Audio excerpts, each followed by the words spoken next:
আমার মাথাও তো ফাটাই দিছে। ফাটানোর পরে আমার মাথার 14টা সেলাই লাগছে। মাথা 20টা সেলাই লাগছে। আর রাস্তায় গেছি, দেখে তারা আমারে মারছে। রাজনৈতিক মারামারি বা আওয়ামী লীগ জড়িত ছিল, আসলে সেটা কোনো রাজনৈতিক মারামারি নয়। সুমাইয়া তেলা চাইতো ছাত্রী।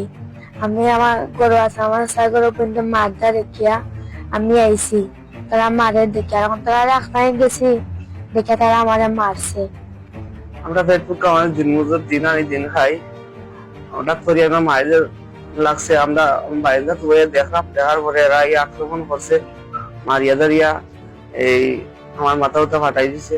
ফাটানোর পরে আমার মাথার 14টা সেলাই লাগছে। আমরা কোনো রাজনীতির সাথে কোনো জড়িত নাই। আমরা দিন আনি দিন খাই।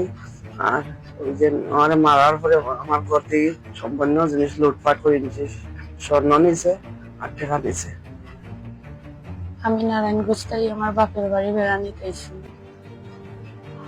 তারপর আমি হঠাৎ করে গতকালকের আগের দিন রাত্রে হঠাৎ করে শাফির মাইয়া আমার গাড়ি মাথার ছেলে মাসে মারার পরে তারপরে কিছুক্ষণ পরে আমার স্বামী বাবা যারা তো বাড়িতে আছে না, তারা আইসে আমার পরে আমার উসমানী মেডিকেল বাজার রাখছে না, উসমানী মেডিকেলের লইয়া গেছেন।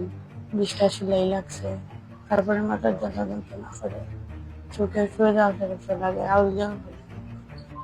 বিসমিল্লাহির রহমানির রহিম। আমি মোহাম্মদ সালমান আহমেদ, 8 নং মাধবপুর ইউনিয়ন ছাত্র দলের ভারপ্রাপ্ত আহ্বায়ক।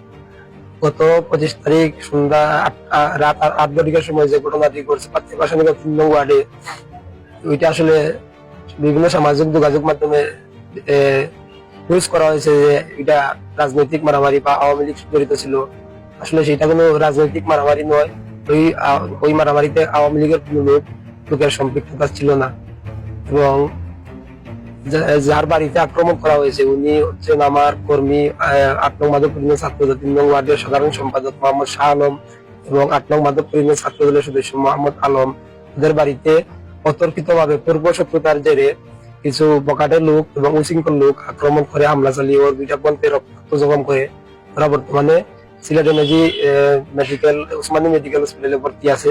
ঘটনা করার পর ওরা দোষটা পেয়েছে ওইটা নাকি রাজনৈতিক মারামারি হয়েছে। ওইটা আসলে কোনো রাজনৈতিক মারামারি নয়।